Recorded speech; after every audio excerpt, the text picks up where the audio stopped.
BRS మాజీ MLA Balka Suman Adilabad jail నుండి బెయిల్పై విడుదలయ్యారు. మంచిర్యాల జిల్లా క్యాతనపల్లి మున్సిపల్ ఎన్నికల సందర్భంగా నమోదైన కేసుకు సంబంధించి సుమన్ తో పాటు మరికొందరు నేతలు కూడా జైలు నుండి బయటకు వచ్చారు. జైలు నుండి విడుదలైన అనంతరం సుమన్ మీడియాతో మాట్లాడారు.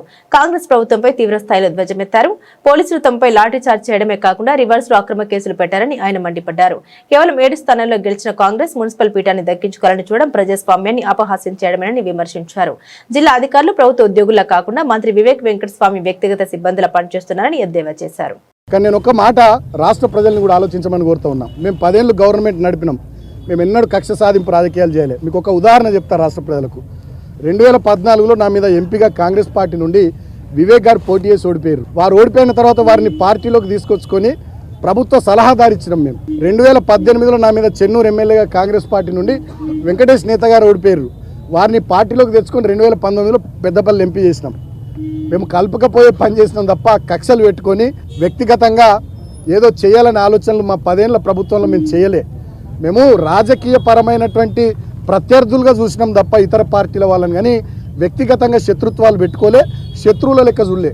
కానీ వాళ్ళ కాంగ్రెస్ పార్టీ అధికారంలోకి వచ్చిన ఈ 2 సంవత్సరాల పైచిలుకు పాలనలో అందరినీ శత్రువులుగా చూస్తూ ఉంది. రాజకీయ పరమైనటువంటి వైరుధ్యం, ప్రధాన ప్రతిపక్షం వీళ్ళు ప్రజల తరపున మాట్లాడుతున్నారు, దీన్ని మనం స్వీకరించాలి అనే ఆలోచన చేస్తలే. మేమేం మాట్లాడినా మేమేం చేసినా మమ్మల్ని శత్రువులాగా చూసి మమ్మల్ని కేసులు పెట్టి జైళ్ళలో పెట్టియాలి, లేకపోతే దాడులు చేయాలి, లేకపోతే బెదిరియాలి, లేకపోతే ప్రజా తీర్పును తుంగలో దొక్కి వీళ్ళని ఇబ్బందులు పెట్టాలనేటటువంటి పిచ్చి ఆలోచనలు వీళ్ళు చేస్తూ ఉన్నారు. ఆనాడు ఏమన్నారు వీళ్ళు 2023 అసెంబ్లీ ఎన్నికలప్పుడు 6 గ్యారంటీలు కాదు 7వ గ్యారంటీ ప్రజాపాలన, అదేవిధంగా రాజ్యాంగబద్ధమైనటువంటి ప్రజాస్వామిక వాతావరణం కల్పిస్తాం, అది 7వ గ్యారంటీ అన్నారు. 6 గ్యారంటీలకు దిక్కు లేదు, 7వ గ్యారంటీకి దిక్కు లేదు.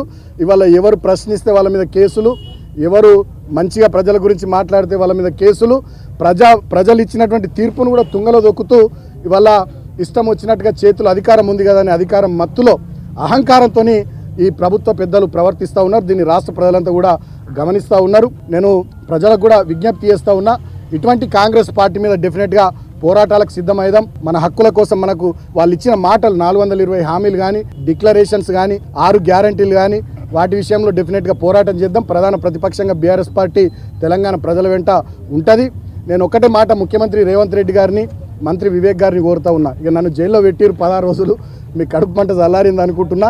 ఇప్పటికైనా క్యాతన్పల్లి ప్రజలు ఇచ్చినటువంటి తీర్పును గౌరవించి ఆ ఎన్నిక సజావుగా, చైర్పర్సన్ ఎన్నిక సజావుగా జరగడానికి మంత్రి గారు కానీ ముఖ్యమంత్రి గారు కానీ సహకరించాలని కోరుతా ఉన్నా. సరే, మాకు కేసులు జైళ్ళు కొత్త కాదు, కానీ నేను ఒకటే మాట కోరుతా ఉన్నా, తెలంగాణ ప్రజలను ఆలోచించమని. కేసీఆర్ గారు ఆనాడు 2023లో మేము అసెంబ్లీ ఎన్నికల్లో ఓడిపోయినాం. 64 సీట్లు కాంగ్రెస్ ప్రభుత్వానికి వస్తే ప్రజా తీర్పును గౌరవించి కేసీఆర్ గారు ప్రగతి భవన్ను 1 నిమిషంలో విడిచిపెట్టి వారు ఎర్రవెల్లిలోని వారి సొంత ఇంటికి బయలుదేరారు. మరి ఇక్కడ 22 స్థానాలకు గాను 14 స్థానాలు మాకొచ్చి 7 స్థానాలే కాంగ్రెస్ పార్టీకి వస్తే వాళ్ళు ఎట్లా చైర్మన్ అవుతారు? మరి ఇక్కడి ప్రజా తీర్పును మంత్రి వివేక్ గారు కానీ ముఖ్యమంత్రి రేవంత్ రెడ్డి గారు కానీ గౌరవించాలి కదా. గౌరవించకపోగా కౌన్సిల్లో దుశ్శాసన పర్వం, బయట మా మీద రాళ్ల దాడులు, పోలీసులతో మా మీద అక్రమ కేసులు, మమ్మల్ని జైళ్లలో పెట్టుడు. ఇవాళ ముఖ్యమంత్రి రేవంత్ రెడ్డి ఆధ్వర్యంలో రాష్ట్రమంతా ఇట్లనే తయారైంది. ముఖ్యంగా మా కోల్బెల్ట్ ఏరియాలో మంత్రి వివేక్ ఆధ్వర్యంలో దౌర్జన్యం నడుస్తూ ఉంది. మా మంచిర్యాల కలెక్టర్ నుంచి మొదలుకుంటే ఎంఆర్ఓ దాకా విశాఖ ఇండస్ట్రీస్ లో ఎంప్లాయీస్ అయిపోయారు వాళ్ళు, ప్రభుత్వ ఉద్యోగులు గారు. మంచిర్యాల డీసీపీ భాస్కర్ నుంచి మొదలుకుంటే రామకృష్ణాపూర్ ఎస్ఐ దాకా వాళ్ళు విశాఖ ఇండస్ట్రీస్ ఎంప్లాయీస్ అయిపోయారు తప్ప పోలీసులు లెక్క లేరు. ఆ ప్రాంతంలో పోలీసులు, రెవెన్యూ ఉద్యోగులను ఎవరు లేరు, అందరు విశాఖ ఇండస్ట్రీస్ ఎంప్లాయీస్ అయిపోయారు. చాలా బాధాకరం. ఇంకొకటి ఏంటంటే అన్నిటికన్నా దుర్మార్గమైనది, సరే రాజకీయాల్లో గెలుస్తాం ఓడిపోతాం, గెలుపును కానీ ఓటమిని కానీ హుందాగా స్వీకరించేటటువంటి సంస్కారం, ఆ ధైర్యం ఉండాలి, ఆ దమ్ము ఉండాలి. వివేక్ గారు చెన్నూరులో 18 స్థానాలకు గాను వాళ్ళు 11 గెలిచారు కాంగ్రెస్ పార్టీ, మేము 4 గెలిచినాం. నేను స్టేట్మెంట్ ఇచ్చిన, చెన్నూరు ప్రజలు ఇచ్చినటువంటి ప్రజా తీర్పును గౌరవిస్తున్నాను నేను స్టేట్మెంట్ ఇచ్చిన. మరి క్యాతన్పల్లిలో మీరు ఎందుకు గౌరవించారు ప్రజా తీర్పును? గౌరవించకపోగా మీరు చేస్తున్నది ఏంది? ఒక వికృత రాజకీయ దుర్మార్గపు క్రీడకు మీరు తెరలేపిర్రు. అసలు ఎన్నడన్నా కోల్బెల్ట్ ఏరియాలో ఈ రకమైనటువంటి కక్ష సాధింపులు ఉన్నాయా? 10 ఏళ్ళు మేము ఉన్నాం. నేను ఎంపీగా ఉన్నా, ఎమ్మెల్యేగా, ప్రభుత్వ విప్పుగా నేనున్నా. ఎవరినైనా జైలుకు పంపించినా, అక్రమ కేసులు పెట్టించినా, ఎటు తీసుకుపోతున్నారు మీరు ఆ ప్రాంతాన్ని? మీరేం చెప్పి అడిగిర్రు? 45,000 ఉద్యోగాలు ఇస్తామన్నారు, ఫ్యాక్టరీ పెడతామన్నారు. మీ కాంగ్రెస్ ఏమో 6 గ్యారంటీలు 420 హామీలు అన్నది. ఇచ్చిన మాటలు పక్కకు పెట్టి ఒక మున్సిపాలిటీ కోసం ఇవాళ ఆ ప్రాంతాన్ని రణరంగం చేసి రావణ కాష్టం చేస్తూ ఉన్నాడు మంత్రి వివేక్ గారు. ముఖ్యమంత్రి రేవంత్ రెడ్డి డైరెక్షన్ మేరకు మంత్రి వివేక్ గారు పోలీసులందరూ కలిసి మమ్మల్ని జైల్లో పెట్టిరు.